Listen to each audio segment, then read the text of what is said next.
So at the North Face, our influences really are our athletes, because we are an adventure and outdoor brand, and we, especially in South Africa, play in hiking and trail running. We have really strong influences in the athlete scene, trail running athletes, hiking, and a little bit of climbing as well. So because their influence really sits within the circles that they move in and live in and do their sport in, it's a really good fit for us, because they automatically show up in our clothes and they perform in our clothes, and people ask the questions and see them doing it. So, you know, them posting for us and all of that, that's just strengthening the message that's actually happening word of mouth and being seen out there.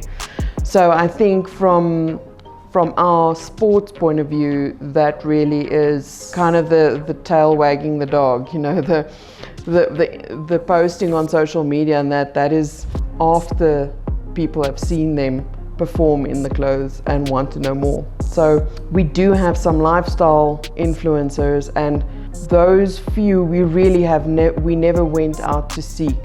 They automatically and naturally had an affinity for the brand, and we just started talking to them and saying, look, we see you like it, we'll send you some stuff, not necessarily to get something out of it, but we want to say thank you, we see you love the brand. And that, so organically, that just grew into a relationship. The advice I would give to fashion content creators is to make sure that you really resonate with the brand that you are either doing a job for or going after. I think a lot of people just want to be influencers, and they will go with the first best brand that offers them anything.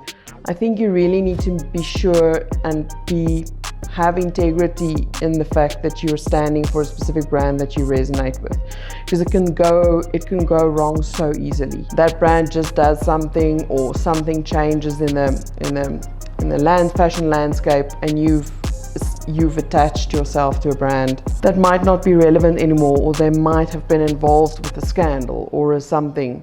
And you also need to have integrity and know that in your core you believe in what you stand for, and then it will go well. You might sometimes need to say no to certain contracts, but at least you can sleep at night and you know that you building a career on integrity and a specific direction, and not just whoever's the best, whoever comes first and shouts the loudest. So the brand ethos and the brand story around the North Face, there's a lot of history there. There's a lot of heritage.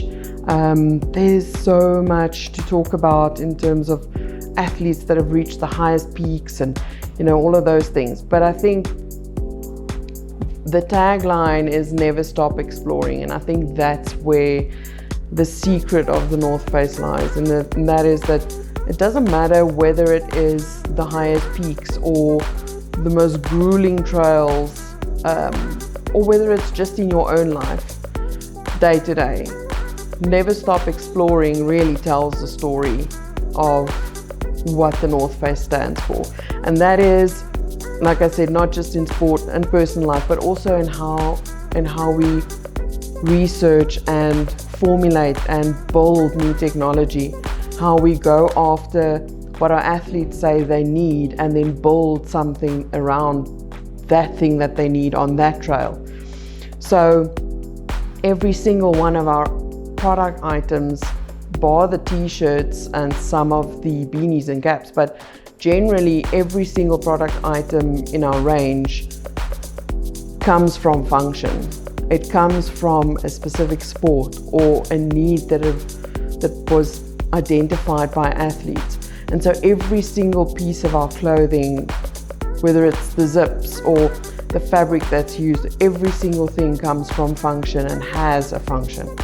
So there are very few brands who can really say that they put top athletes on the highest summits and run the most amazing trails and also is a really strong street brand.